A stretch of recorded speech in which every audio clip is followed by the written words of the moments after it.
ఎవరి కొరకు ఎందుకొరకు సాగించు పోరాటము ఇల్లు విడిచి పల్లె విడిచి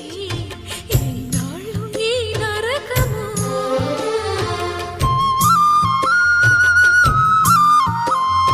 గుండెలో బాధలను దాచుకోవాలి నా పోరు బాటలో నీ తోడు కావాలి పల్లెనే ఇల్లుగా నువ్వు చూసుకోవాలి పంచాది నిర్మలకు చెల్లెవనిపించాలి